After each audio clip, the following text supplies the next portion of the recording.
Good morning, everybody. It's Saturday morning again. As you know that every Saturday we give you sports. My name is the Sobri Boys Wale Fatsi, together with Jacob Silematsila Ntwentle, Jackie. Jackie, welcome to the show. May you greet the viewers. Brother, thank you very much. Thank you to you. Dumelang mo haye as the viewers. We are here for you guys once more. Thank you for the opportunity, and we're looking forward to a great show. Thank you so much. What is the burning issue to discuss this morning? So, the burning issue is the arbitration.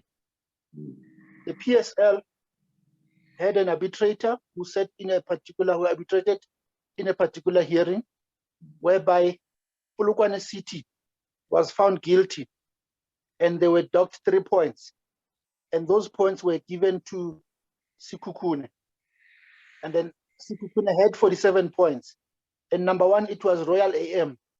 After Sekhukhune was awarded those 3 points, which they didn't work for, they became number one on goal average. They're equal on points with Royal AM, and now Royal AM are number two. Sekhukhune is number one. So what happened is that PSL decided that they're going to have their own discussion about that particular sanction, because they believe that they are not happy. And according to the information I've got, that arbitrator had so many options to choose, and they don't understand how did he come to that kind of a sanction that he will dock 3 points from Polokwane City and give it over to Sekhukhune. So PSL had a meeting yesterday. Even today, they are communicating with the teams about the whole situation. So we're waiting for feedback. We're waiting to hear exactly what's going to happen from here. Now, when they say there were a lot of options, which are those options that were available? Some of the options were that they can still find the team, or maybe they can be able to not give them 3 points or anything like that. There's other options that are available that he was supposed to look at. Unfortunately, they didn't divulge all the options. We will only be able to know all the options once they're being divulged. But one of them was that the team can be fined, and actually the sanction on its own was too harsh, because they find the Polokwane City guilty of not being able to use 5 of their under 23 players to honor that particular game, whereas other players, they had COVID.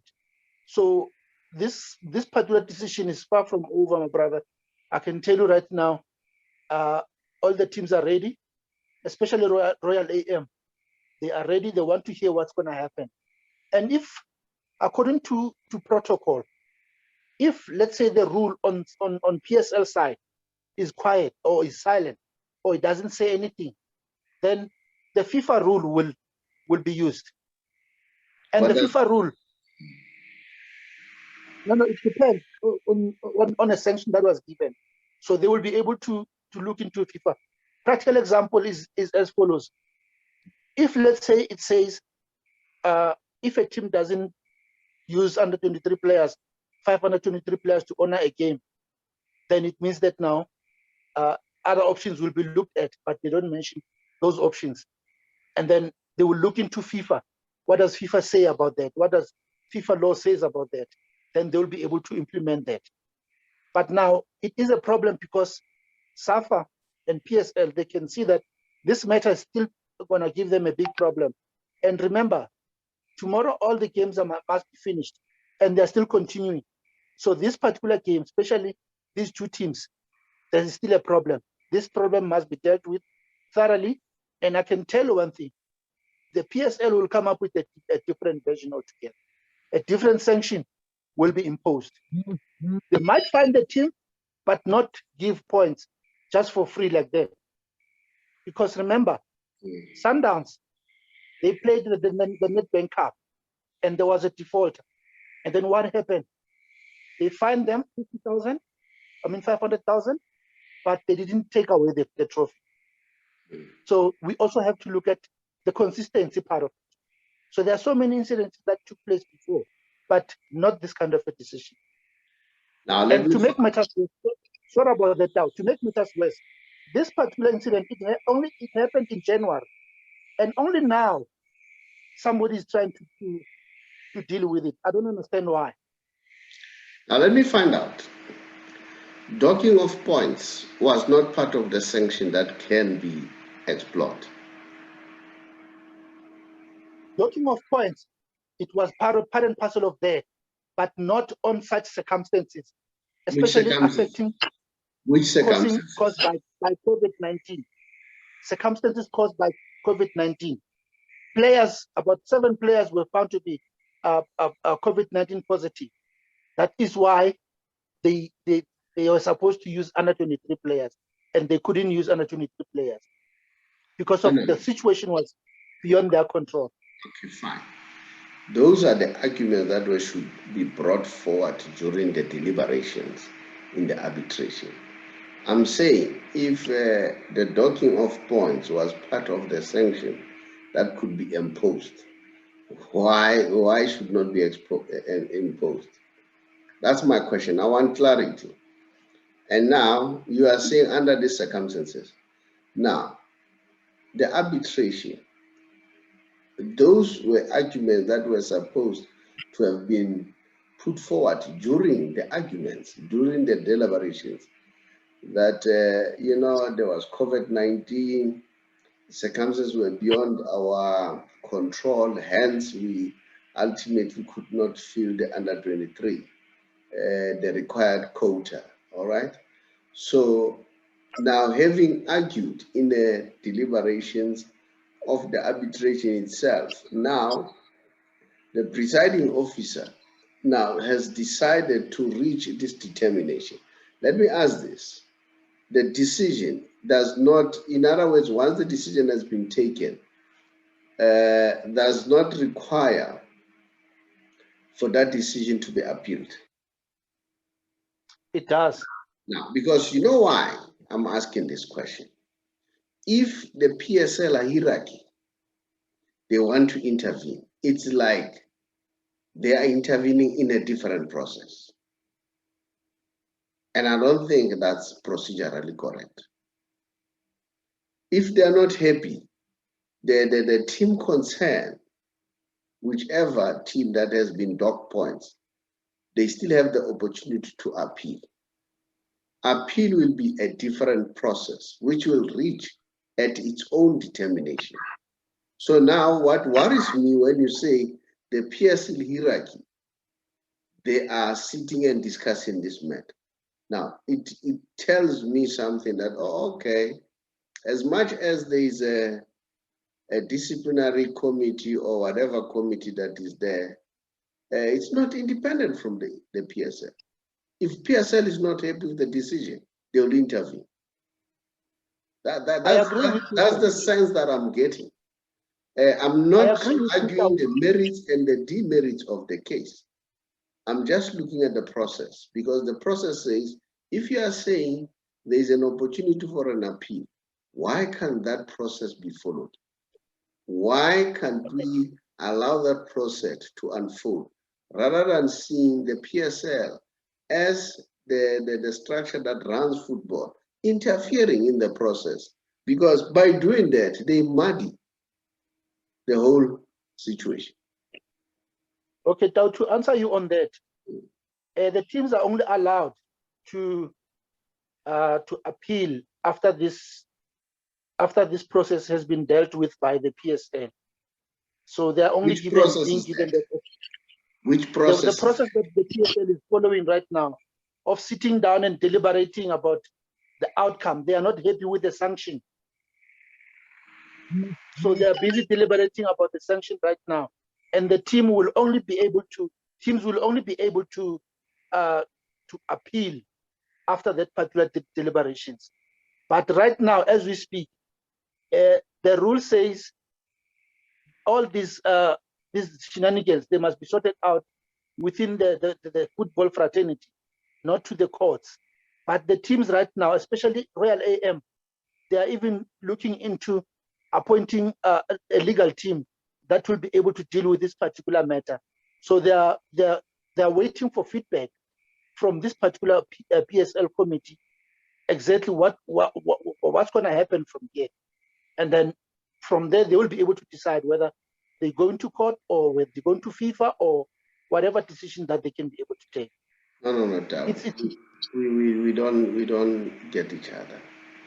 My question is, where does PSL feature in the whole scheme of things? Because PSL, as the mother body, as people who are running football, they are not supposed to be seen to be part of the operational matters. Operational matters have their own structures that run issues, especially when it comes to the issue of DC. That's why I'm not clear. Tau, let me put it this way. It's a situation whereby a DC is calling upon another DC. What is happening right now?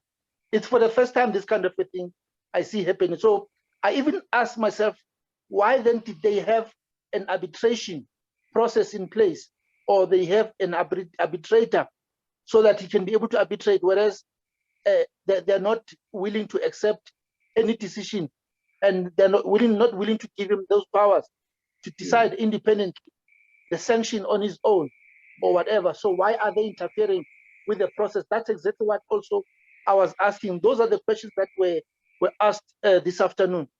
I mean yesterday afternoon on a certain radio station. How can you have two parallel processes? Absolutely. All right. How can you have two parallel processes? My understanding is the DC has taken a decision. If the DC has taken a decision, the aggrieved party has the right to challenge that decision.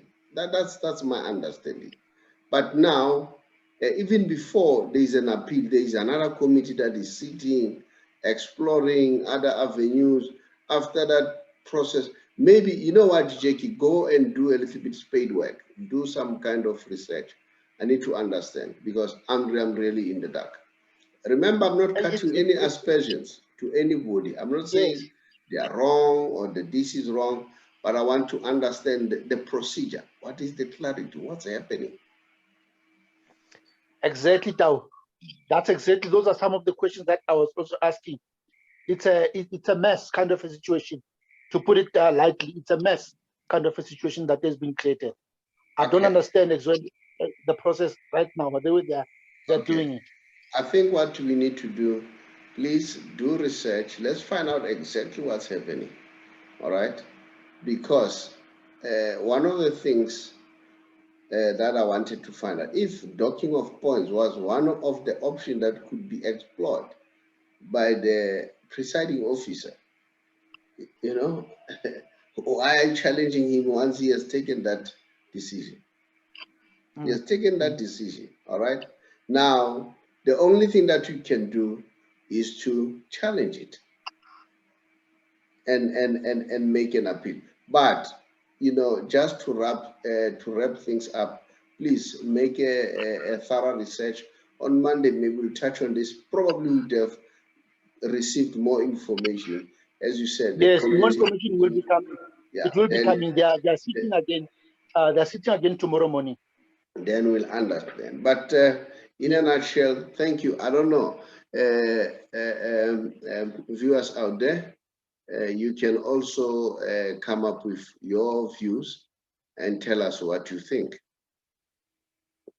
But for me, this sounds like a scary situation, you know, and you know, you come up with a decision, all right? Now, simultaneously, your decision is being challenged. Not necessarily challenged in terms of appeal. There's another committee sitting, looking at why did you reach that decision.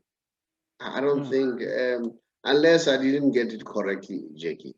So let's talk a little bit later again. All right. No problem. So probably on Tuesday morning would have a better clarity Thank you for That's coming correct. to the show. And then if there My are people pleasure. out there, especially those members of the team and other people in the public, just give us information what's happening. Remember, we are about to educate each other. It doesn't mean that we are monopolizing. We are the monopoly of knowledge in terms of football. You know what? For me, I don't undermine anyone. I'm one person who says I can learn from anywhere. So we can learn from you guys. Thank you very much, Dad. Thank you, my brother.